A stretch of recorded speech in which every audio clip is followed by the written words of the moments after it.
All right, so welcome, sir, to my podcast. And I want to pick your brain a little bit on some things here. This weekend is the weekend that the Chicago Bulls is honoring a couple of their players. I'm sure you've heard about it. And it just kind of started taking me back to the Michael Jordan era. And I was a huge fan of Michael Jordan. I remember being a young girl and thinking we've never seen anyone play like this. And I thought it was a great example of this concept of greatness. And so I just wanted to kind of have this dialogue and pick your brain about it and see what you thought about it and get your thoughts on what made him one of the best players to ever play the game. I mean, we see LeBron James, who is a great player, but there's something about Michael Jordan that was just different. And I'd love to hear your thoughts on that. So my first thought is that I kind of equate Jordan to LeBron and LeBron to Jordan in terms of greatness. And I'll tell you one of the things that equates them and puts them on the same par. For me, still think Jordan's the GOAT, but puts them on the same level is they both had discipline. They both had outstanding athleticism and ability. But here's the part that most people don't understand with LeBron and with Jordan. They both were incredibly fundamentally sound at every aspect of basketball. Now that some of that comes from discipline, but some of that comes from working on the right things in your discipline. Like there are guys that can shoot the ball well, there are guys that can pass the ball well, there are guys that can dribble well. Jordan and LeBron did almost everything really, really well. And part of that, I'm sure, was because they worked on it, they were disciplined. But people think of Jordan, Air Jordan. What Yeah. people really should think about is disciplined and fundamentally sound Jordan, because those are the things that took his athleticism to another level. Now, that's a great point. So I see what you're saying. You're saying that some of it was just inherent giftedness. I mean, we all can see that. But you think that the fundamentals of their game, they accomplished that through just discipline, through Mm-hmm. just over and over and over practicing, repeating Yep. the same shots, the same drills. Sure. Yeah. That okay? Yeah. So a good example that's on the kind of almost the other side of this is Dominic Wilkins. Great player in his own right, incredible scorer, incredible athlete. But his scoring came mostly from his athleticism. Dominic, and I watched the game. I studied the game. I played the game when I was younger, and he was an incredible athlete that could jump real high and had a decent shot. But there are other areas of his game, one of them being dribbling, that kind of lacked. Now, he overcame that because he was such a great athlete, but that's just one example of a part of, and this is not to disparage Dominic because he's a Hall of Famer and was a great Of player. course, yeah. But he was not athletically, he was probably on the same level as Jordan. But fundamentally, he was not. Okay, I get that. So let's establish that when it comes to greatness, that one of the things that has to happen is that you have to be disciplined, I would agree with that. right? 100%. And so disciplined in that you are willing to do the same thing over and over repeatedly. Now, the benefit of that is, and we see this with people like Mark Zuckerberg, um, some of these other people are coming forward and saying, I think Obama did this, like, I only have like 5 suits, Mm-hmm. or I wear the same color every day. Steve Mm-hmm. Jobs did this. Mm-hmm. In that, when you're disciplined, you're not losing energy. Efficient. You're extremely efficient. You're not losing energy on things that don't matter, That's right? true. So that Yeah. is one of the inherent benefits of being disciplined. But when it comes to athletics, or with Michael Jordan, you're saying that discipline, just constantly doing something over and over and over, just developed a certain skill set. And doing the right things over and over again. That's the key. Okay. So you'll find that guys that can shoot the ball well, they practice shooting. It's kind of like with golf. People who can drive the ball well practice driving. They don't practice it because they like to see the things that they do well. They don't practice the things that they're not very good at. Okay. So they end up doing really well at a certain aspect of the game, but they don't have the full breadth of the game mastered because they didn't have the discipline to practice those. Because it's humbling to practice the things that you're not good at. But on the other side of that humble or humility is, once you do practice and see that you're getting better, Yeah. then everything opens up for you. And I think Jordan and LeBron, if I was a fly on the wall, I would say they practice all aspects of the game, which is why they didn't really have any chinks in their armor, so to speak. Got it. So I think that what I'm hearing you say is that for the rest of us mere mortals that are trying to get to greatness, one, discipline is hugely important. Yeah. But what's also important is being willing to assess and see where your weaknesses are, and being willing to commit to that over and over and over and over again, and develop that skill. That's a great So when point. I'm thinking about greatness, using that example that you just gave about Michael Jordan, if you're not good at let's just say dribbling, I think you said that was Dominique, that he wasn't a great dribbler. If he would have just been able to do, and we've seen Kobe, and we've heard the stories about Kobe. Just, I remember someone saying that they were in another city where Kobe didn't even live, and they heard a ball bounce at like 4 o'clock in the morning. They went in the gym, and it was Kobe. It was in Florida. Yeah. He had taken his kids to Florida, to Disneyland, and before he went with them, he was in the their gym. gym. Sure. That would have been the Magic, Yeah. right? Yeah. He was in their gym, not even playing there, but he was playing. Right. Kobe, He was Kobe practicing, embodied that too. Yes.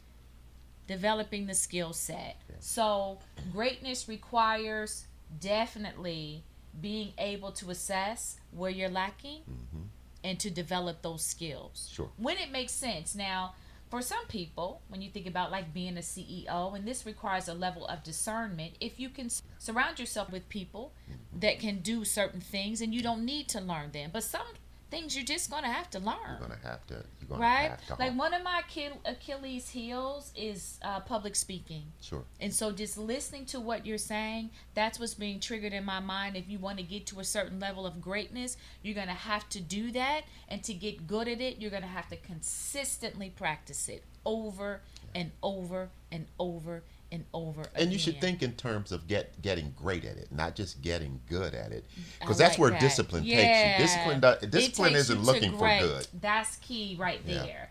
So I hear what you're saying. All right, so we got discipline, and discipline being able to make you more efficient. Sure. It's also going to make you better at things that other people aren't better at. And this is what greatness is. Greatness is breaking away from the crowd. Greatness is being able to separate the men from the boys. Right. And so discipline can do that. Yeah. What else do you think? Well, Maybe let's not gloss over ability. And I Yes. say that because you have to know where your ability and where your strengths are from the start. Okay. So Michael Jordan, there's all these stories about how Michael Jordan was cut at his high school. Not quite true. He was a junior and he didn't make the varsity, so I guess you can call that. But he was still on the junior JV team. But from an early age, and let's use LeBron as an example instead. From an early age, people were saying LeBron in the 7th or 8th grade could have been a professional basketball player. So he had harnessed his skills. He harnessed his skills later on, but he had some physical gifts that I'm sure he and other people recognized that needed to be channeled properly. So it wouldn't have made sense for LeBron to try to be a baseball player because his skill set didn't lend itself as well to baseball as it does to basketball, even football. He probably could have been an all-pro football player with his physical gifts. And I'm mentioning football because he did play it in high school and he was good, but he recognized where his true gifts were Sure. in basketball. And Okay. we all can figure out what our gifts are if we just really sit down and think about the things we do, the things we do well, the things we like to do. Typically Sure. what you love Yeah, is what where your skill set is. that's true. So you always talk about how you always you have this thing with numbers and you're good at numbers. Well, that's one of the things I can say humbly that from an early age I knew numbers pretty well. I could do the number thing as well as most people around me. So Or where did I better. end up? Or where did I Okay. end up? Yeah. So I tried to, and this is different from athletes. I tried to go into a field and train myself through schooling, etc., in an area where I could maximize those skills. That's key. Right. Just being able to figure out what you're good at early on, and then finding an environment that will cater to those gifts and allow you to thrive. Yeah. And that's where we see, and unfortunately we see it a lot in the African American community. We don't harness and view skills that our kids may have in areas that aren't necessarily mainstream or accepted, and someone may be an incredible ballet dancer. Yeah. You don't see us necessarily funneling our kids all the time to those type of things where that might be where their gifts are. So Sure. it really is helpful when you have people that are watching you, mentoring you, that say, that's Well, your thing. Yeah, and to your point, I mean, that is the role of parenting. It The is. role Yes, of it a is. parent, especially in this new environment Yeah. that we're moving to, where it is largely competitive when it really shouldn't be, because everybody has a certain skill set or gift that they are to offer humanity, and there's going to be room For everybody. it's going to be room for everybody. Sure. But until we get to that place where everybody honors and respects and understands that, it is very competitive right now for schools and for certain jobs and things of that nature. So it behooves you as a parent to watch your child and see what they're being drawn to Sure. and what they're good at, and don't dismiss it. As you're saying, that some people, you think like, oh well, you're not going to be able to make a living being a ballet dancer, Right. when they could be the next Baryshnikov. Baryshnikov, right? And so we have to just kind of stop and just say, what is my child good at, and then I'm going to nurture that, and I'm Sure. going to let that be the thing That's a that great creates point. the child's future, as opposed to allowing, where we've been, the world to kind of dictate what the child's future becomes. Absolutely. Right? God created the child, God gave the child the gift. Parents just need to pour into the gift and nurture it, and the rest will just kind of take care of That's true. itself. That's true. So you're giving some really good points. Well, let here. me flip it back on you now. Okay. Yeah. So I've mentioned discipline and ability as being key components of greatness. Sure. From a spiritual perspective, what would you say is another aspect of greatness? And just dig deep in, and if you need to pause and think for a second about it, Okay. dig deep and say, what spiritually is a component of greatness that we ought to think about? Because I think that's important, and that is your area of expertise, spirituality. Well, I'll say this. Kind of what I was just speaking to about understanding. Well, you started the conversation about understanding what your gifts are, and I'm saying that a parent watching their child and just really having the understanding that God gives gifts. That's good. And so those gifts need to be honored. And if you honor those gifts, everything else is going to take care of itself. So I think that's very important. And that is a spiritual perspective on how to get your child to greatness. And that's just something I think we haven't really been thinking in terms of that. We start thinking attorneys are great, or or people are born just great, and that may not 100% be the case. There are probably far more Michael Jordans out there, but because they didn't have the discipline component, or because they didn't have the parental support, people to recognize it and to put them in environments where it's going to take off. I mean, we've all seen the video on, the special on Netflix where Michael Jordan's mother, I mean, she was really, really gangster about being involved in his process. And a lot of parents just, oh, my son plays basketball. They aren't really watching. They aren't really paying attention to it. They aren't really doing what they could be doing to kind of get that gift to kind of. Yeah. Especially if they aren't good early on. Yeah. Now, if you have a gifted kid, there's an ego part of a parent that's probably just going to get involved even more because they could see, oh, this could be something really big. Sure. But and most kids aren't great early on, but most kids will show some aspects of skill in whatever area that says, that's my gift. Yeah. And I think that some parents, along those same lines, they want to get involved with the thing that they want the child to have, so they're nurturing the wrong thing. Vicarious. Right. Yeah. So maybe you were a ballet dancer, sure, and you want your daughter to be a ballet dancer, but she really is the next WNBA player. Yeah, you see that a lot in sports. Yeah, you see that a lot for failed, I don't want to say failed athletes. Yeah, no, but exactly. athletes that weren't. You're trying to nurture mediocrity. You're trying to nurture, and it's because only going to go so far. That's true. That is so very I think true. that is a spiritual That's very true. aspect. Well, that happens outside of athletics too. You find an attorney, no doubt, is going to kind of guide his child toward, or he or she will guide their child toward being an attorney. That's right. And political or science. even I've seen it with my whole family is a police officer, and I think now somewhere in there, somebody probably really wanted to be something else. Well, think about personality types. And this is what happens when you don't honor. Yeah. And this is why I wanted to kind of belabor this point a little bit. When you don't honor the spiritual aspect of life. Yeah. So now your grandfather was a cop, your father was a cop, you're a cop. You either hate your job or you're fearful. Now you're trigger happy. And now something bad happens to you on the job. Maybe you harm someone else accidentally because you were never supposed to be doing that. Sure. And so that is a spiritual spiritual concept that we have to stop and realize God gives the gift. Yeah. And other people don't get to decide what that gift is. And sometimes it's more than one gift. Yeah. There are people that are multi-talented. Yeah, that's true. But the thing is, you have to be able to recognize, what is this person, what is my child in this case, doing better than everybody else?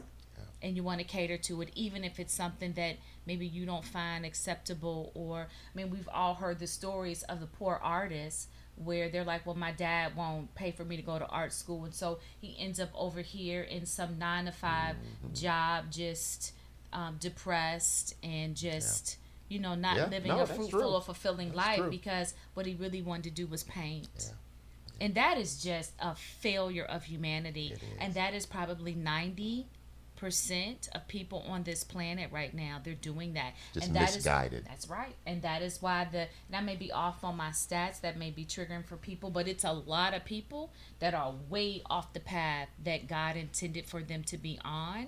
And that is why everybody's on Xanax and everybody's violent and people are shooting up people in the store. And it's just because they aren't honoring their unique path and letting those gifts lead them to the life that they were supposed to have. Well, you mentioned very key. It is, and you mentioned it earlier. Part of the issue with getting on the right path is almost throwing out I got to make $1 million. I got to make a bunch of money. Because typically people, and I'll use attorney as an example, typically people will kind of funnel their skill set toward things that'll make a lot of money. When I believe, and I think you would agree with this, that if you are in your gift, I'm jumping up and down in my chair, right? Ultimately, even beyond the financial aspect of it, having a full life and doing what you're supposed to be doing in life, I think generally it pays off in No doubt. financially and in more ways Yeah, than the that. gift leads you to abundance, whether that's financial, That's and great. more times than not, it That's a is great saying. financial. That's a great way of But if saying it. it's not financial, abundance means that I am completely and totally satisfied and happy with my life. And you would trade $1 million for For that, that, absolutely, you know? and that is absolutely true. But I also feel like when you are working in your gift, Prosperity is a part of prosperity that. is a part of it. Financial prosperity is a part of it. We are getting this So we're all getting it. Yeah, wrong. we're getting it turned around. So another thing that popped into my spirit when you asked me that question that I think is important and that I think is a spiritual concept, and I think it was true for Michael Jordan, Mm-hmm. definitely true for Michael Jordan, and this is where a lot of us are missing the mark on greatness, is that greatness, how can I say this? People that are great have vision, Mm-hmm. right? Mm-hmm. And so when we think about Michael Jordan, his vision was, and I'm going to take a little bit of liberty here, to be the greatest player that ever played. I'm sure that was part of his vision. But outwardly, we knew that his vision was always to get his team and his city to the championship. Right. He never wavered on that. That's He true. was locked, he Locked in. was focused on his goal. He had a vision for himself, he had a vision for his team. And I mean, he was on it. Yeah. Like nothing was going to get him off of that. True. And I think that that also is separating the men from the boys or the girls from the women. In that, you know, greatness requires that you have vision. It You does. have to have a future image of where you're trying to get to. And he definitely had that. And I think that oftentimes we're failing because one, we think that greatness is only for certain people and they are born that way, but greatness can actually be cultivated. You may not be Michael Jordan, everybody may not know your name across the entire world, but greatness is great and people are going to recognize greatness. You can be great in your community, you could be great in your Fortune 500 company. Yeah. And so in addition to, we said discipline, knowing what your gifts are and your skills are, it is also very important as just a human being that you have some level of vision or direction for your life or what you're trying to accomplish. If you want to be great, that is very important. That's a great point. And the vision for Jordan and people like Jordan, I think, is a little more focused than the average vision. And I'm going to use Allen Iverson as an example, who in his own right was a great player, leaps and bounds beyond what a guy his size should have been great. But I think his vision on greatness wasn't as focused as a Jordan, as a LeBron. I think he just saw basketball as a way to get somewhere, and his vision was to be a great player. But I don't think it was uber focused like a Jordan, like a LeBron, like a Kobe. And it showed when you're at that famous scene where he talks about practice. Yeah. Now there was some validity to some of what he was saying in that interview or in that press conference, but the underlying theme of where he was questioning practice, greatness typically doesn't question practice. That's right. And that's that goes back to focus. discipline. That goes back to discipline. Yeah, that goes back to discipline and vision. And vision. Yeah. Vision and discipline, that's an explosive pair when you combine them. Yeah. And so I think that that is very important. And I think that whether you're Dr. King or whether you're Gandhi, whether you're Mother Teresa, these people get up every day. They got one focus, and they're locked in on it from sun up to sundown. When they go to bed at night, they're going to ask themselves, how close am I to my vision? Yeah. What else do I need to be doing to make my vision come to life, come to fruition? They live their life around a goal. Yeah. What they want. And they just never let go of it. Never let go of that. And it's interesting because this is almost trickling over into, and I'm going to stop it at that place, trickling over into leadership, which those two alone aren't a part of, aren't just what you need for leadership. You know, my thing about leadership is vision, discipline, Yeah. and communication. Sure. And it's kind of interesting that we're dabbling in this with this conversation, but this is going to probably surprise you that I don't think, generally speaking, Michael Jordan was a great leader. That is interesting. Because I think there was a part of him that led by example, but the way he communicated and galvanized people, I don't think it was a leadership style that is necessarily effective. I would agree with that. I think the leader, he was known, not my words, yeah, the public's words, for kind of being a jerk. he was, and I think Yeah. the leader was actually Phil Jackson. Yeah. Phil Jackson kind of made everything work: communication, vision, Yeah. discipline. And leaders have the ability to galvanize. To galvanize. That's another call. That's another. We'll do but that one for we sure. will, yeah, we will. But Yeah. but a couple of these components are part of leadership, Of course, and you can have yeah. them and not be a leadership. That's my point. Is you can Yeah. have those and be great and have a vision. Yeah, and you can be a leader and not be great. That's exactly right. Yeah, that's exactly right. Yeah. Yeah, that's interesting. Yeah. They are kind of the same yet different, Mhm. but they kind of ride shotgun together. Yeah, they're cousins. I mean, if you can kind of, you know, if you can meld them. yeah, could you imagine Yeah. Then you how have different? something. Then you really have Yeah, something. then you really have something. So I'm trying to think of what else about Michael Jordan, who I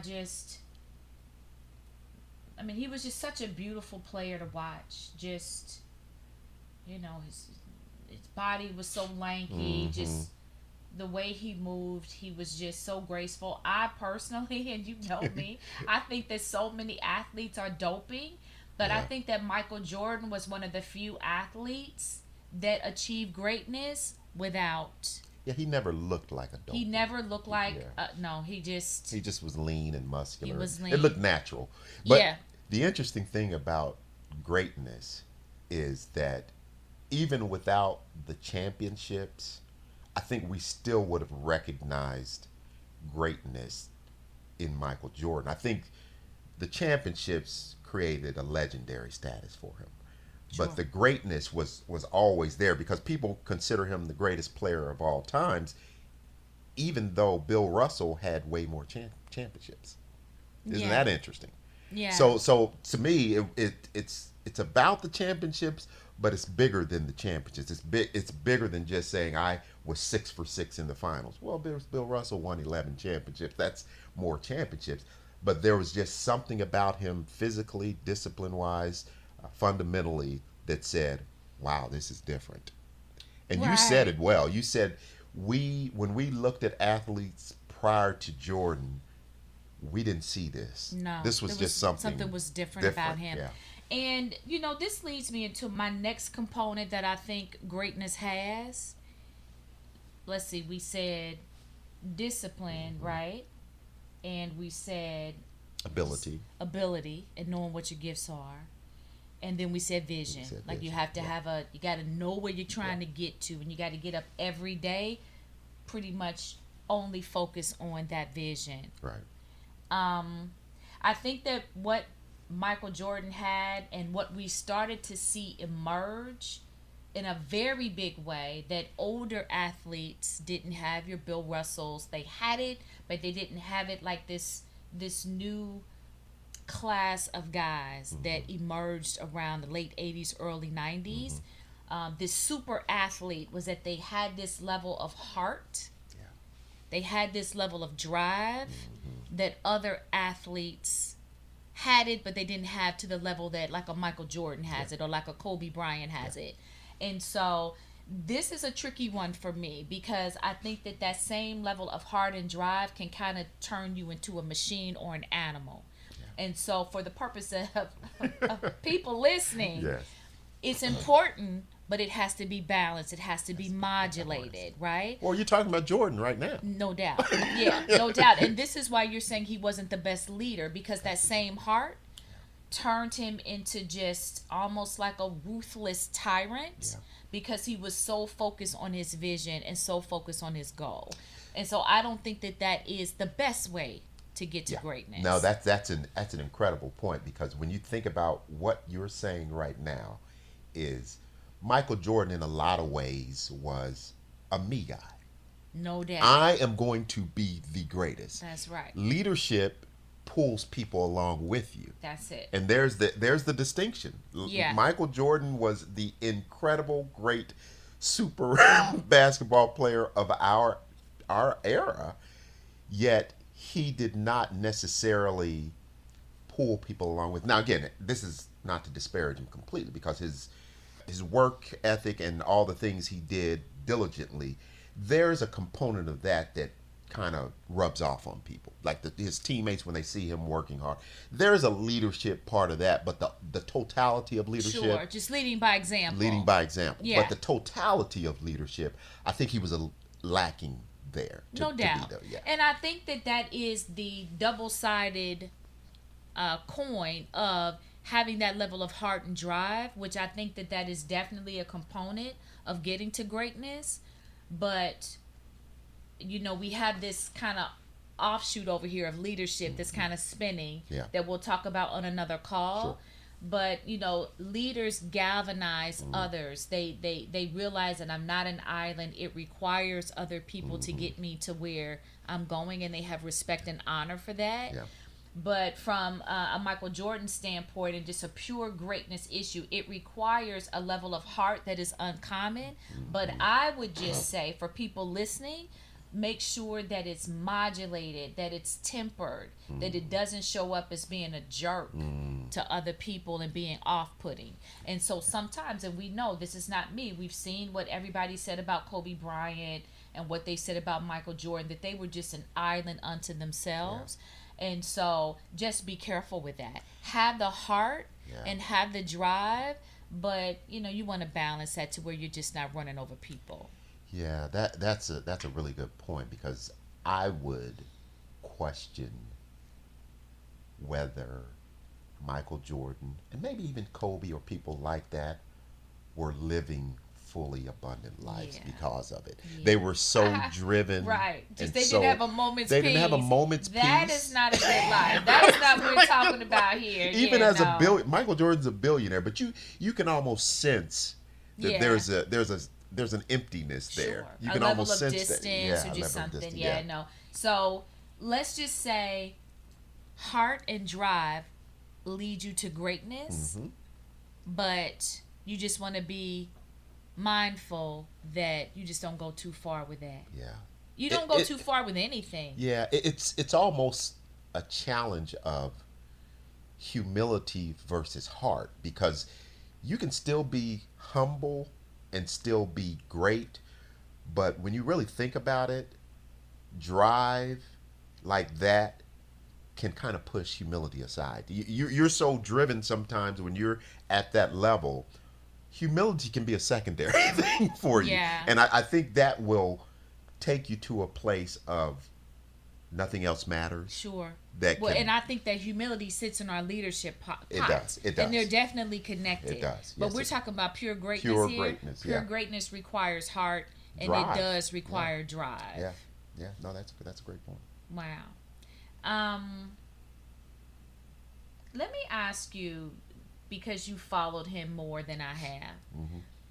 We see that Michael Jordan and Kobe Bryant, they just had a level of heart and drive that, like I said, is just uncommon. What about LeBron James? Do you think he doesn't appear to me to be at that level because he's not as hated? I'm just going to use that term just because it would take me a few seconds to feel around for the right word. Yeah. He doesn't seem as hated as like a Kobe or Jordan, for the reason that we just talked about. They just blew over people trying to accomplish their vision. What about LeBron? It's real interesting that you are making that point, because I would agree, and I will tell you that there was a time when LeBron was hated. And there was a time when LeBron seemed uber driven, uber hardworking, and I think he still is. But I think once he got to La La Land, to the Lakers, I think it became as much about his business and total life legacy as it is basketball. Okay. Because I can remember when he made the decision to go from Cleveland to Miami. I Remember there was remember that big that. Yeah, I quote remember that. decision. Yeah, I remember He that. was a hated man. Even before that, but especially after that, he was hated, and everyone talks about anybody that's ever played with LeBron talks about how hard of a worker he is, how disciplined he is, how uber focused he is. But there's a part of me now, and you know I love LeBron, that thinks when he went to LA, I think his focus became LeBron can do no wrong with you. no, here's where I think he did do wrong. Here's where I'm going to say I think he did do wrong.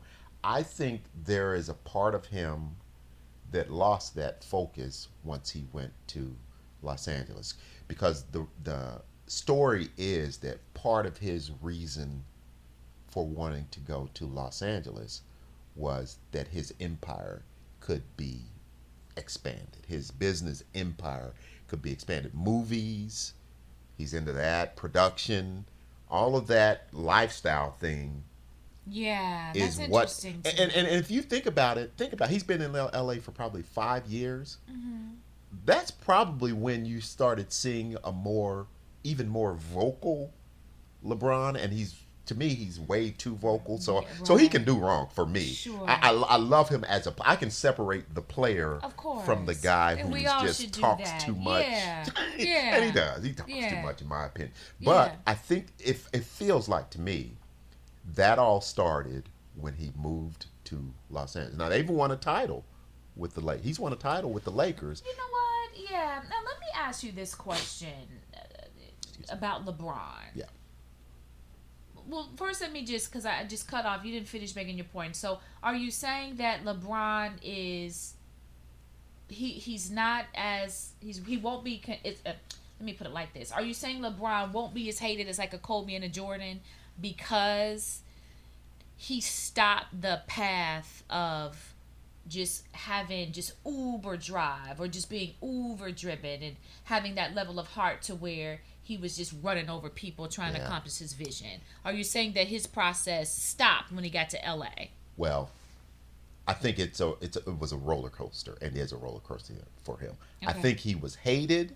Yeah. Then he won titles, and everybody loved him and called him in some ways as great as, if not greater than, Jordan.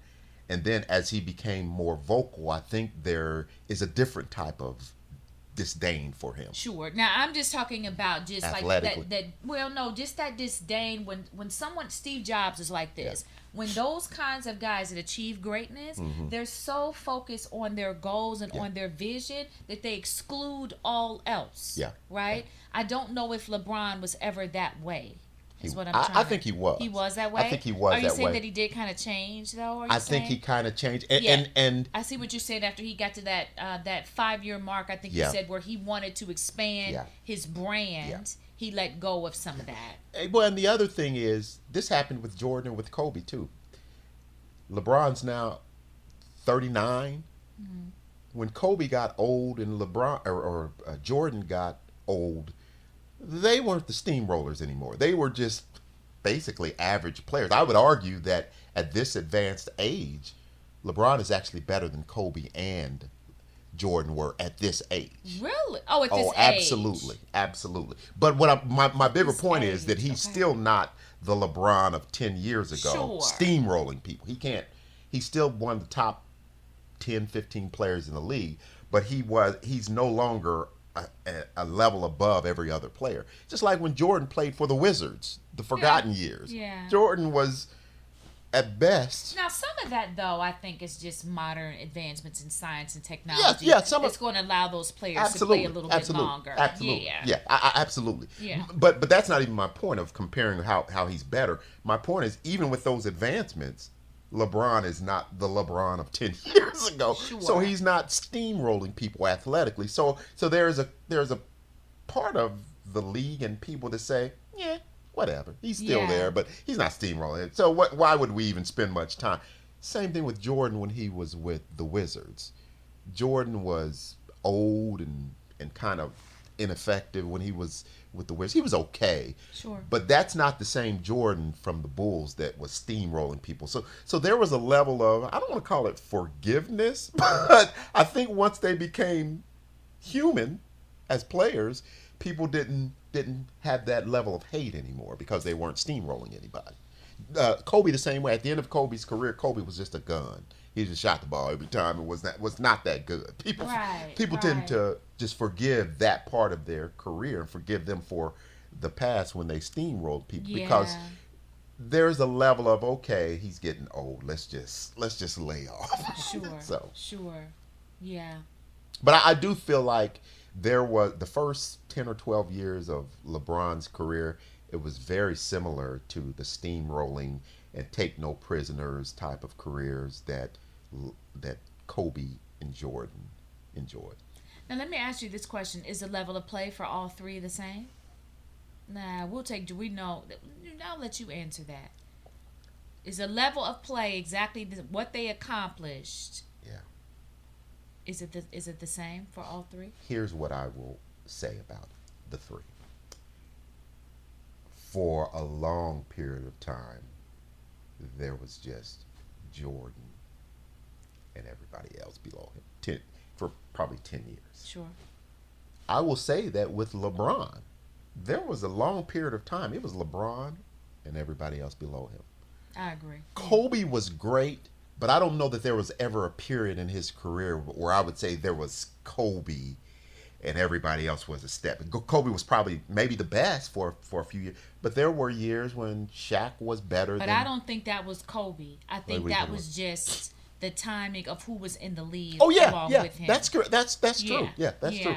Yeah. But I would still say that in terms of their elevated status, in terms of just players, what they could do. Yes. I still put Jordan and LeBron at a tier that's above Kobe. Really? I do. Yeah. Okay. And Kobe was incredible. Kobe is a probably top 5 player that's ever played the game.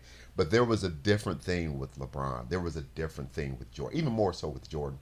But I'm telling you, when the first 10 years of LeBron's career, here's what people will say. People will comfortably say this.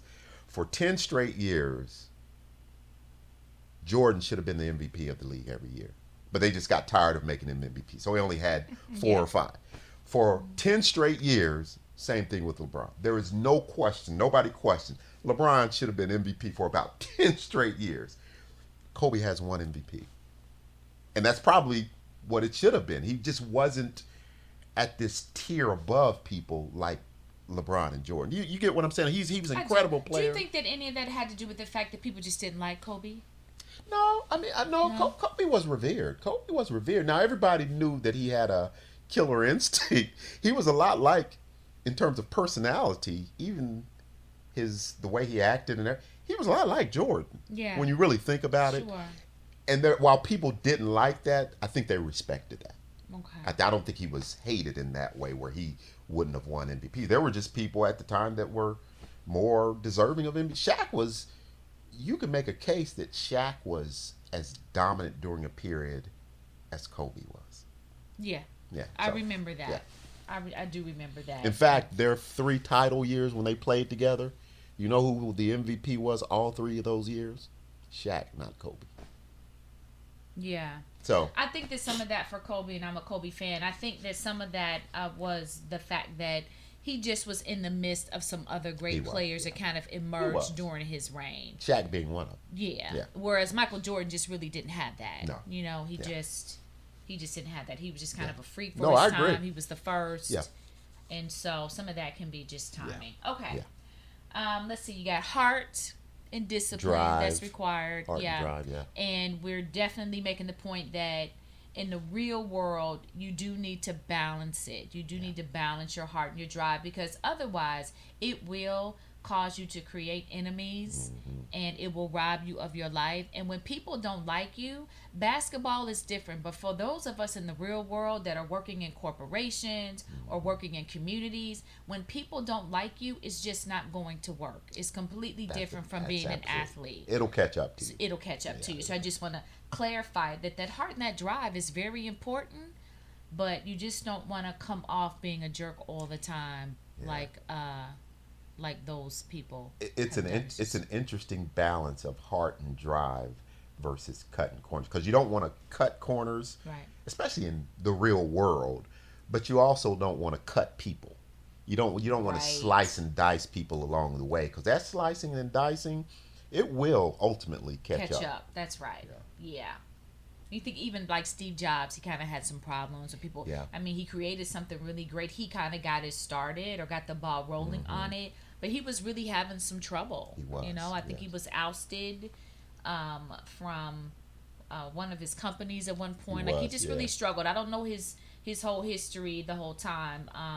And then you wonder if the stress or, and this is me taking a little bit of liberty, but I don't think that I'm extremely off base here. I don't know him. I don't know his thought processes and how his life was. But just from the outside looking in, just reading what people have said about him, sometimes when you're too driven, and you pointed to that a few minutes ago, and you lose your life and you damage all your relationships and you're just obsessed with accomplishing something, it will rob you of your life in more ways than one, and that level of stress can kill you. That's true. You know, and so you almost wonder if that could have played a role Yeah. in what I happened think to it Steve did. Jobs, and that's just not a way to live. Yeah. So Balance that's is definitely balance. not what we're saying. Yes. Even though we're talking about hard drive, you definitely want to have balance. Yeah, All right. especially in the real world.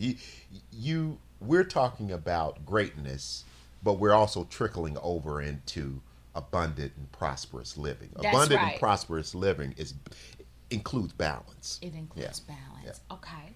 What else when you think about Michael Jordan being great?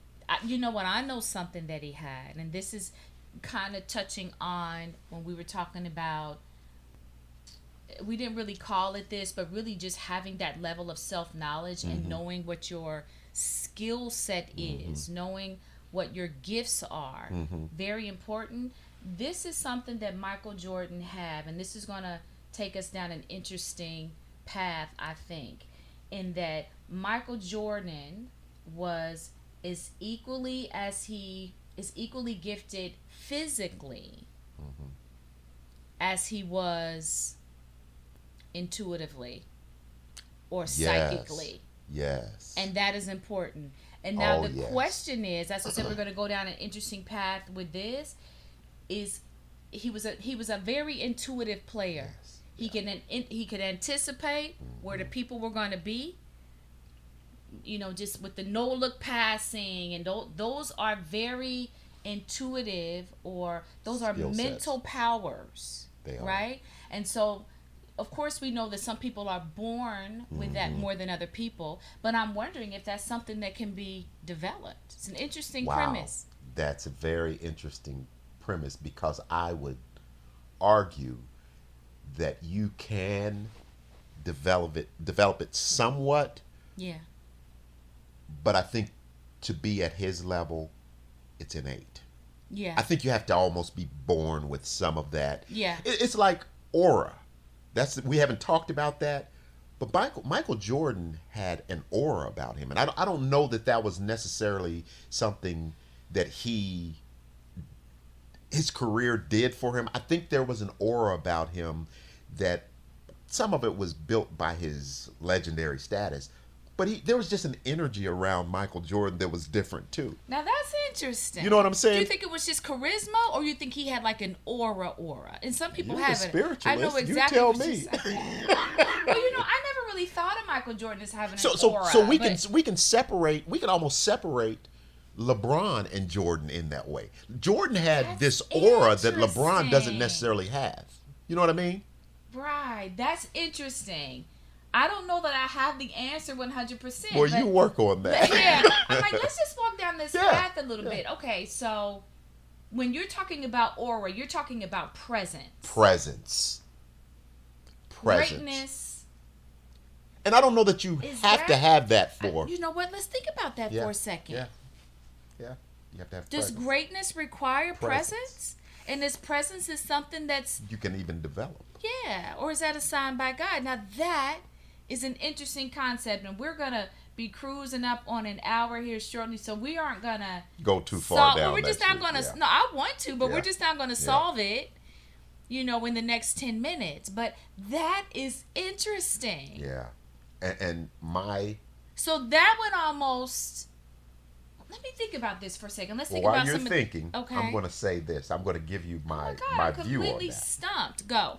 My view on aura and presence is that you cannot develop it. It may be in certain people and it comes out, but I don't know that there's anything LeBron James could have done to have the aura and presence that an Oprah has, that a Jordan has. Well, now hold on, because we've actually skipped ahead. I'm gonna have to probably really edit this podcast. I know that people are about to get confused. Okay. Because my last point of greatness that I was going to bring here was the last requirement for greatness. I was going to say is confidence. Yeah. And so now I'm wondering if what you're pointing to, the aura or the presence, which sometimes could even be classified a little bit as charisma. I think aura and presence is a little bit beyond charisma. But those are actually elements of confidence, and that was going to be my last point about this. That people that get to greatness, they are uber confident, oftentimes really too much in themselves, and it can kind of come off as arrogance, but they're really confident in that they had the ability to get to the goal. Yeah. They had the ability to carry out the vision. Yeah. Right? Yeah. So you stumped me a little bit. I'm getting ready to stump you again. Wait a minute, you stumped me a little bit. So let me go back and try to clarify this, because I'm wondering if Michael Jordan, we just said, was extremely gifted physically, but he was also extremely gifted mentally. And I'm not really talking about an IQ level, because I don't know that he was the smartest person in the world. He never came off that way. Sure. But I do think that he had a level of intuitive capability that most athletes don't have. If you watch him play, he can guess where the player's going to be better than anybody on the court can do. Yeah. Better than anybody that has ever played the game. All the spinning, the timing, those kinds of things are very much mental. They are. Intuitive capabilities. Strong mind. That's right. Right? And just that level of processing that just, you and I know what intuition is. Yeah. Just being able to actually see what is not seen. Sure. To be able to almost, I'm going to use the word guess. That's probably not the most accurate word. To anticipate. Yeah. That's what intuition does. And Michael Jordan was a master at that. I would argue that is a component of intelligence. Okay. I would argue that. Yeah. Well, and I think when I was saying IQ, like book smart. Yeah, I book don't smart. know But I don't know if he intelligence, was that. Yeah. But just being able to, and when I watch him play, the spinning, Michael Jordan could lob a pass, and he knew the guy was going to get there. Those are certain elements of mental processing that's calling in things like judgment, right? And so those are required for greatness. And then my question that I'm going to have to leave dangling here is, my gut is telling me the answer is yes. Can that be developed? I think you are born with a certain level of it. I think it can be. Can that be developed, and then how? Yeah. I will say this. Ooh. The 10,000 hours, the more you play, the more you do something, those levels of judgment and being able to discern and to make educated guesses and leaps, they're just going to be there. This goes back to what you were saying about discipline, about doing something over and over and over. If you shot the ball 10,000 times, you typically are going to be able to guess what the ball can do. And so this is interesting conversation. I didn't know we were going to end up in this spot with this amount of time. Yeah. But for the sake of this podcast, I'm just going to sum up this particular piece of it by saying that greatness requires intuition. Yes. Or people that achieve greatness have a certain level of intuition. They are intuitive, and that requires a certain level of mental processing, mental capability, that as I hear myself talk, it can be developed. Yeah. One, it can be developed, and this is going to surprise everyone, by just reading. The brain is like a muscle. It is like a When muscle. you're reading, you're going to be able to develop your capacity to think and process, right? Things like being quiet, being still internally is going to develop your intuition. You're going to be able to hear things or see things, right? We're talking about how to get to greatness. And so as I'm hearing myself think, I'm like, you know what, you can develop these other mental capabilities that are required to get to greatness, right? Yes. What else? Am I leaving No, things out? you're not. But let me validate that even further Okay, for you. thank you. I'm going to say the name Tom Brady. Okay, yeah. He may be the most intuitive player in the history of the NFL. And he is unquestionably considered the greatest quarterback, if not the greatest football player in the history of the NFL. So let me validate for you the study part, the reading part. Yeah. Tom Brady is known for two things: studying film, studying the playbook. Now, I know when you're talking about reading, you're talking about It doesn't more matter. expansive reading. It but, doesn't matter. But he's yeah. reading. When your mind develops, Yeah. you're going to find those other mental processes starting to turn on. Absolutely. You know, and I've even said that to you. And this could have been what happened with Michael Jordan, why he was not as great of a player when he was younger. Yeah. Because you've heard me say to you that, you know, it was like something happened to me. Yeah. When I started reading a lot, Yeah. I noticed that my brain changed. It's a muscle. It's a muscle. The way I was able to see the world, the way I was able to think about things or to solve problems, like all of that, it kind of just went into high gear when I became an avid reader. Yeah. So you've known me for a long time. I wasn't always this way. It's when Right. I was really young. This didn't really start happening to me until I got to like mid 30s, when I just started reading everything I can get my hands on, not to develop my mind. I just wanted to learn. Just curious. And then I just looked up 5 or 6 or 7 years later, and I thought, man, something happened. Yeah. And the reading is the only thing I can attribute it to, because that's the only thing that's different about me. Sure.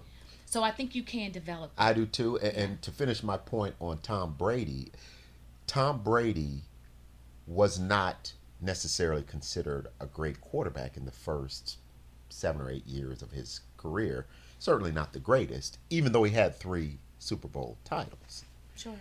The back end of his career, even when he was old, when he was 44 years old, 43 years old, he won a Super Bowl with Tampa Bay. Yeah.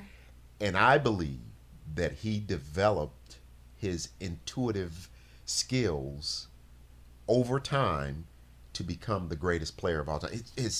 His physical attributes probably eroded the second half of his career, but he was a better quarterback. Why course. is that? The mental game. The mental matters. game. And especially and with... you can develop it. The more I'm sitting here and I was like, wait a minute. Absolutely. Well, and I think what stumped me was I kept saying, can you develop intuition? But really what we're It's talking already about there. is beyond intuition. We're talking about just developing your mental capacity. acuity Yeah. and tapping into those other levels of processing that your brain can do. Yeah. That is required for greatness. And for a sport, the reason I'm using Tom Brady as the example is because some sports, like basketball, there's a lot of athleticism that goes into it. Yeah. With football, And it becomes muscle memory. For it does them. become muscle memory Yeah. for them. But for football, there's a lot of mental part of that game. That's why coaches are really more important in football than they are in basketball. Yeah, that makes So sense. Tom Brady, while he may not be anywhere near the greatest physical athlete of all times in football, there's no question in anybody's mind that he's the greatest quarterback and arguably the best football player ever, because he developed some things that are not athletic that were equally important to him becoming as great as he is. And I think a big part of that is the intuitive part that he developed. Yeah. Yeah, just through that the reading, mental- through the studying, That through mental the process. Yeah. Do you know if he was a meditator? I think he was. Okay. I think There it is, yeah, right there. I think Okay. he is. So Yeah. let's go back for the people listening and let's sum up this little tangent that we went down. So I was saying that the premise started with the road to greatness requires intuitive capability, which that kind of we evolved to more like just a mental processing or just being able to activate a certain level of cognition that may not be readily available to your peers. That's what we're talking about, right? Yes. And so I think I was saying I don't know if you can develop that, but as I started speaking, it started coming to me that 100% you can develop that. Now, intuition I think is an inherent skill that you are born with or not born with. But I do think that if it is there, everybody has it. Sure. But I'm just saying, some people have it to the point where it is a marked gift or skill. Sure. I'm an extremely intuitive person. Sure. You are an intuitive person. Sure. But I know other people who are very capable that just aren't intuitive. They have Sure. other gifts. That's just not their gift. Sure. But what I'm saying, the premise or the question I had was, if you're not born with a marked intuitive capability, can you develop it? And as we started speaking, the answer that I'm coming to, or the conclusion that I'm drawing, is 100% yes. Yeah. And you're going to do that by, we gave the example of just when you do something over and over and over and over and over again, and this probably definitely coincides with reading, that's going to just develop your mind. Sure. As your mind is developing, as you're seeing all the different ways the ball can bank off the basket, it's doing something to your mind, and as that is happening, it's making you a better thinker, a better processor. Yeah.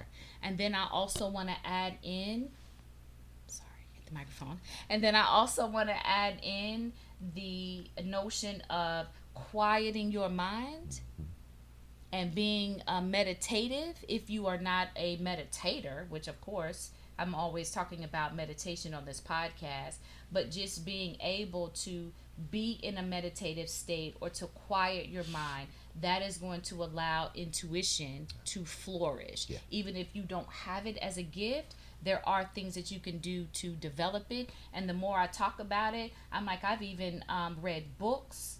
I've not read books. I've seen books where you can read how to develop intuition. I don't really know those points here for this podcast. Otherwise, I'd give it. But find a book on how to develop your mind in general, but definitely how to develop intuition, because greatness does require that.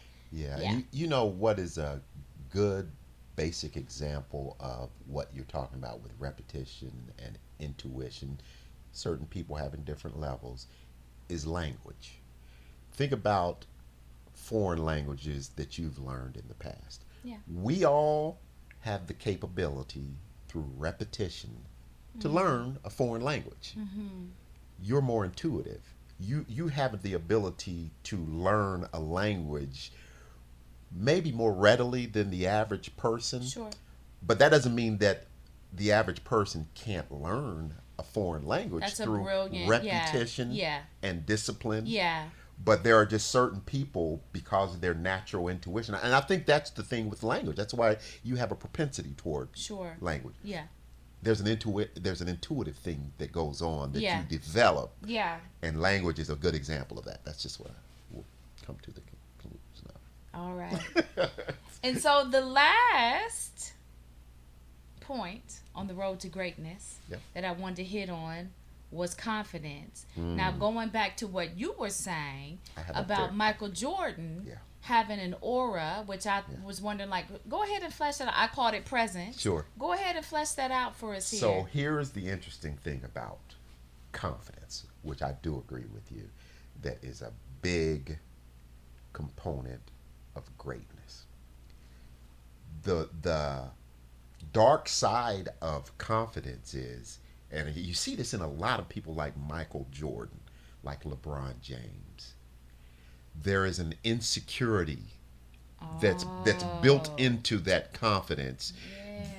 Yeah, that's Jordan had a commercial years ago that talked about failure. Tiger Woods. Tiger Woods. There's an insecurity Yeah. that I don't know if it fuels that confidence or it offset or it creates the confidence, or whether the confidence maybe isn't as real as we think. But I hear a lot of the uber great people. You can see it. You can even see it now with Jordan. When he was at his Hall of Fame speech, there was a level of insecurity that he demonstrated throughout the speech that was just so clear.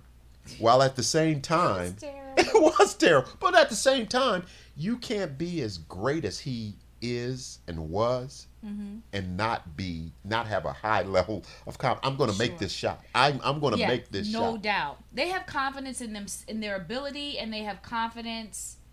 Yeah, no, they have confidence in their ability to achieve the goal. So how do we incorporate or resolve the issue of there's also a level of insecurity that drives them, that maybe drives them, which because when you think about confidence and insecurity, they're almost opposites. But I think the guys like Tiger Woods, the guys like Michael Jordan, they have but they aren't actually opposites. Okay, they are actually this is coming to me as almost an issue of polarity. Okay. Right? Arrogance is really insecurity. Okay. Right? Because when you are confident in who you are, you don't talk down to people. Sure. You don't treat people poorly. Sure. You know what I'm saying? And so when you think about insecurity and confidence, they really are just two opposite ends of the same spectrum. Sure. Right? We'll say arrogance and insecurity. Yeah. Confidence is probably resting in the middle. Okay. So I think it really is kind of a continuum of. I think it's a continuum. Yeah. I think it's an issue that's of polarity, right? Yeah, and confidence is really sitting right in the middle. So it doesn't shock me that a Tiger Woods or that a Michael Jordan or some of these other uber athletes will say that when they were kids, they just kind of didn't have confidence, and then it just almost birthed these monsters. Yeah. But I will say this, so even in there, let's look at that same spectrum there. So you got insecurity on one end, and you have arrogance on the other. Confidence in the middle is confidence, and I think they That's find really that good. sweet spot, and they're able to just ride that wave, and that now I'm confident in my ability, and now let me tell you, and it can sway. Well, it can sway to feel like arrogance sometimes, and it can sway to feel like insecurity. And we see that with Michael Jordan. With Michael Jordan, yeah. When he's doing some of those speeches, that may have been your best point today. Look at the continuum. It's on a continuum, and so the sweet spot in the middle is confidence. Yeah. Confidence leads you to greatness, and those guys, and they're human beings, and we appreciate their examples. So we're not really disparaging them. Because being a human being is hard. Yeah, they're not infallible, and so we're using them to demonstrate this principle because they demonstrate it better than others in society right now. Everybody knows them, but we're not saying that they were perfect. Yeah. By any stretch of the imagination. And it is very possible that their own insecurity drove them to these levels of greatness. We're not recommending that people do it that way. We're saying find the sweet spot of confidence, because they did end up being 100% confident in their ability to carry out their vision.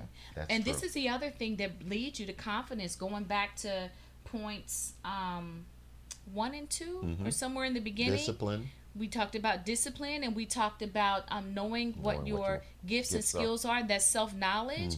When you do that, when you work those two principles, it's going to lead you to confidence. Sure.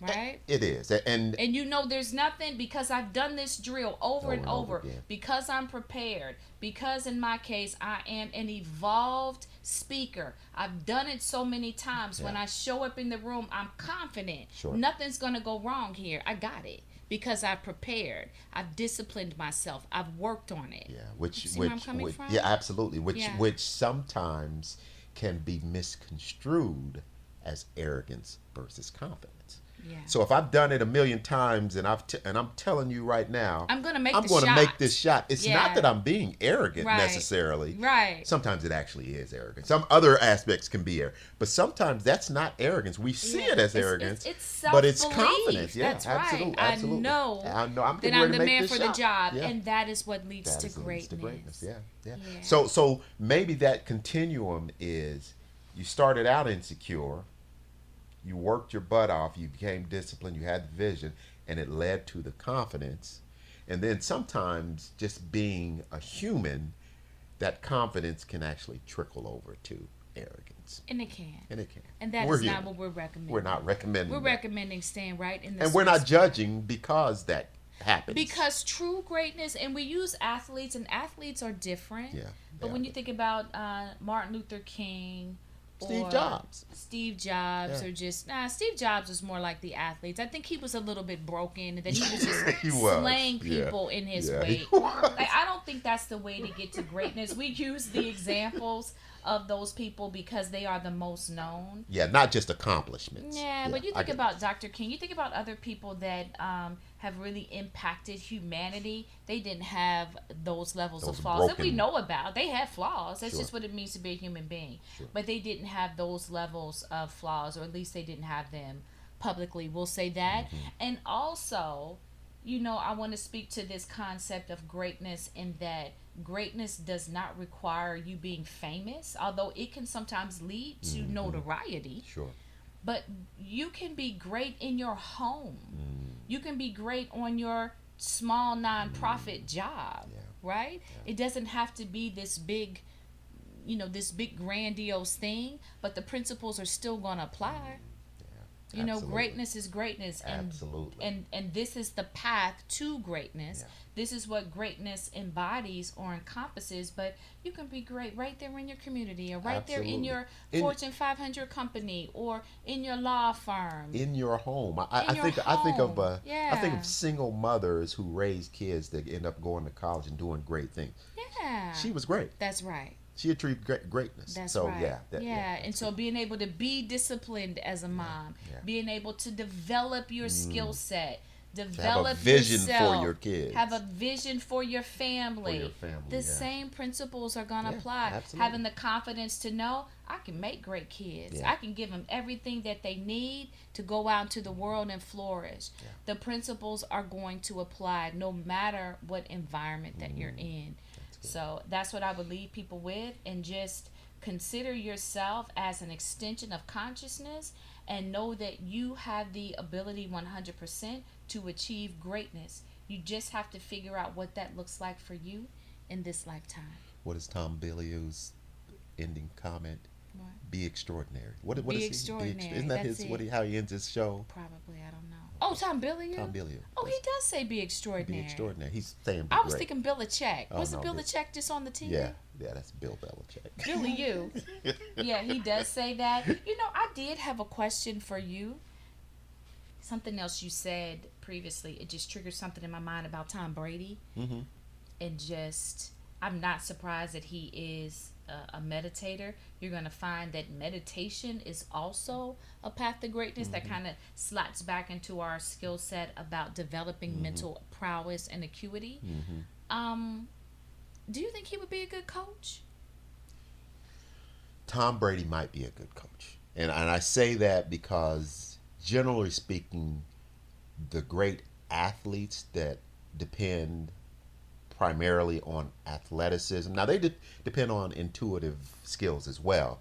But a Michael Jordan, as intuitive as he is, if he couldn't jump out the gym and shoot the ball and dribble well, Yeah. he wasn't going to be Michael Jordan. Sure. Tom Brady, I would attribute most of his success to his mind and his mental capacity. So I think he could teach the things that he did, and he studied the playbook. Guys didn't study playbooks in basketball, but I think because of that, even though I'm saying he's probably the greatest, he's the greatest quarterback of all time. Yeah.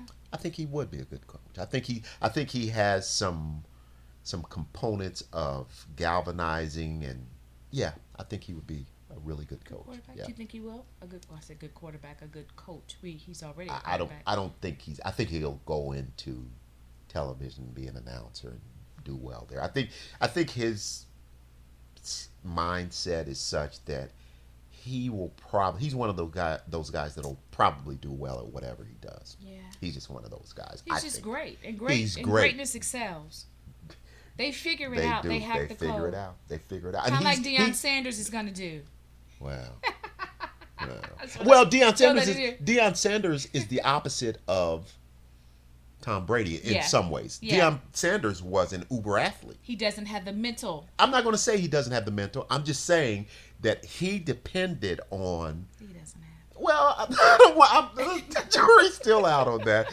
But one thing that is not refutable is that he had uber athleticism. That's why he's probably the greatest defensive back that ever played football. But I don't think that comes as much from a playbook as it does. Well, from this just is being a another great tangent to athlete. go down, but it's like you were saying that when you can rely on the physical that much, Yeah. you don't develop the mental You don't as much. And it's necessarily. almost better to be like a Tom Brady. It is almost better. But I don't want to disparage Deion I'm by a fan saying of he Deion. can't. You He know may- I'm a fan I know of Deion. you are. think I'm saying I and don't want to. think Deion is going to figure it out because Deion, he just, I mean, he's greatness personified. He greatness. is, and so he's going to figure it out. I can see Deion being the kind of a guy that once it clicks that I need to develop the mental game more, Yeah. he's just going to do whatever it takes. That's his nature. Yeah. He knows greatness. For the most part, I'll agree with you. Okay. But one of the things we talked about early in this conversation is discipline and focus, and there are ways you can lose that focus. Let me just put it that way. I think there are he'll ways. get it back. Yeah, I'm not saying he won't, but I think there is an element of. I don't want to say this is what's happening with him, but I think you can. No the doubt. commercials. No Let's doubt just talk he's about- lost his focus. So I think he's got the ability to Yeah, get I think it he's back. going to figure it out. I'm rooting for him. Because here's what happens. On that spectrum that we talked Yes, about of yeah. insecurity being on one end Yeah. and arrogance being on the other end, Yes. I think that same spectrum is going to be the thing that gets Deion to get his focus back. Yeah. Because he's not going to be able to handle Yeah. the demise in the public eye. Well, and I think he's going to be like, whatever I got to do, Yeah. that insecurity and that arrogance, that spectrum is going to kick in on him in a big way. And I think because he is great, Yeah. he's just going to figure Well, it out. and Deion is odd in that there is a level of arrogance with him, but there's a huge level of humility with him too. So I think he'll go back to the middle of the spectrum you Just talked about, confidence, which is sure. confidence. Yeah, Yeah. and I think he can He'll figure it out. figure it I out. just don't know that I don't know that because he relied so heavily on athleticism that he will be a great coach. And I could be wrong. I think he'll be a good coach just because he's not going to do something a long time and not be good. Okay, so let's make a wager. Okay. $25. Okay. I think that because Deion has the mark of greatness, Mm-hmm. he's going to be the kind of a person, once he figures out I've lost my focus, he's going to assess, Mm-hmm. kind of like what we were going back to point 2, that point of self-knowledge. I think he's going to assess and figure out these are what my weaknesses are. Mm-hmm. And I think that he is smart enough to know I'm going to have to develop these. Sure. I honestly do think that he's going to get it back. At least I hope so. But Yeah. let's make the public wager $25. He's going to be back on top. I'm going to give him 24 months. Well, he was never on top as a coach, so. Well, I mean, back.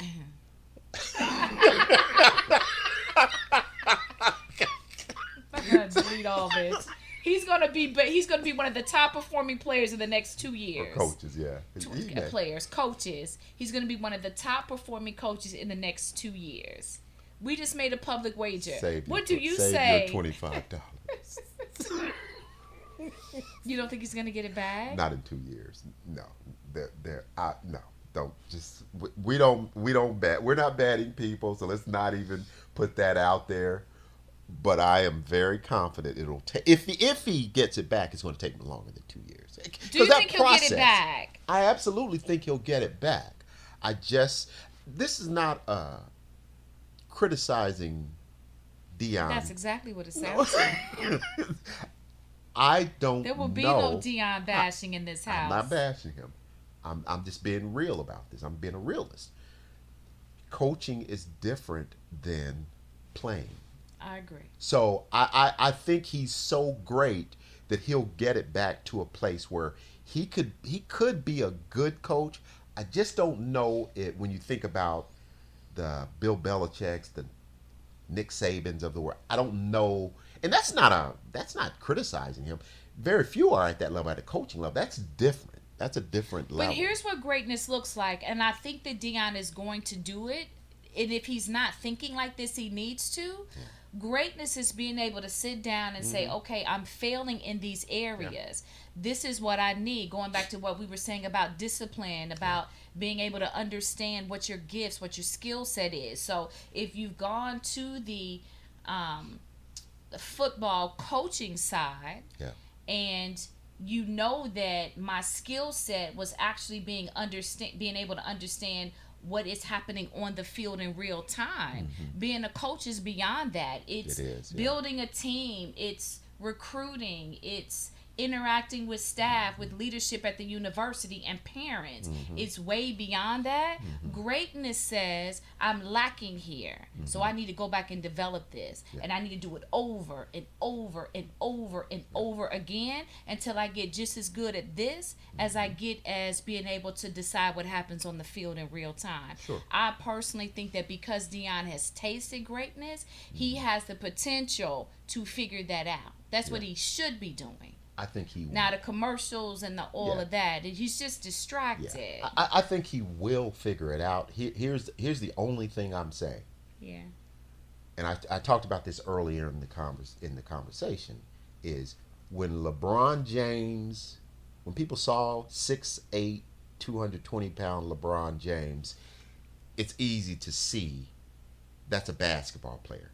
It's not as easy to see or know that coaching is the thing for someone. And I'm not saying it's not the thing for Dion. I see what you're saying. I'm just saying that I think his level of greatness will take him to a place of being effective. I just don't know that if it's going to be a thing where he's one of the great coaches. Because the great because great coaches. Again, because and I've told you this in the past, that a Deion Sanders, a Michael Jordan, it can be challenging for them to be coaches because of their physical gifts. Yeah. Now, I think Deion can figure it out, but there's going to be a level of, I can't relate to that he's going to feel because he was just an uber athlete. Now, I think he'll figure everything out. I'm not saying that. I just don't know if he'll get to the level of greatness. You know, and I don't think he will, because I think he's starting so late. Sure. But I think he will be a very good and effective coach. I will go on record as saying that. But he's just not going to have the 10,000 hours that Saban and some of those other guys have. Right. So I agree with that. It's going to be more difficult for him for sure. It is. But I tell you what Deion has working in his favor. And this is a negative that for some people ends up being a positive, and we just touched on it. There's something about that spectrum that we talked about. On one level is insecurity. On the other end, it's uber confidence or arrogance. The middle, the sweet spot is confidence. I think that being at his age and knowing that he really can't do anything else. Yeah. And the fear of public failure. Yeah. That's going to drive him. It's the same thing that drove Tiger and Michael Jordan and some of these other great athletes. And I'm not saying that's the way to do it, but people are human beings, and human beings have dysfunction. Yeah. I think that may be one of the things that gets him out of the death spiral and causes him to level off and keep it going. Right? Yeah, that's just the nature of who he is. The other thing with Deion should work, it will work to his advantage, is that Deion has that aura we talked about earlier. Deion has that light and that presence that tends to attract people. He has it in a way different than Jordan. Jordan had it, and it didn't necessarily attract people, but people loved it. Deion has it in a way that tends to attract. That's true. He's a So likable guy. he's a But likable let me guy. just talk real quick about this, man. We've gone way over time because I don't want people to think that if I don't have presence, I can't be great. Sure. That's not true. Sure. We didn't flesh this out really, but what you're speaking to is that presence, that aura is really charisma, and charisma is a direct offshoot of confidence. It is, yeah. That's that presence that you're talking about. When you see it with Dion, you see it with Michael Jordan, you see it with people that are great. They have 100% confidence in who they are and their ability to get the job done. That is what creates presence, generally speaking. Some people are born with presence. We're not talking about that. We're talking about the rest of us that weren't born with it. Confidence can trump that. Confidence can show up as charisma in a very good way. We're not talking about arrogance or anything like that. And when you are confident, when you have prepared, when you know what you're doing, you can show up in a room, and that aura that you give off will draw people, and people will be affected by that. And that's what makes greatness. Muhammad Ali. Muhammad Ali. Yeah. That's what makes greatness. The epitome of aura. Aura in presence. Yeah, in presence. Yeah. All right, this was really fun. Thanks for stopping by my house today and visiting with me. We'll have to do this again. Thank you. Give me the key and I'll come back.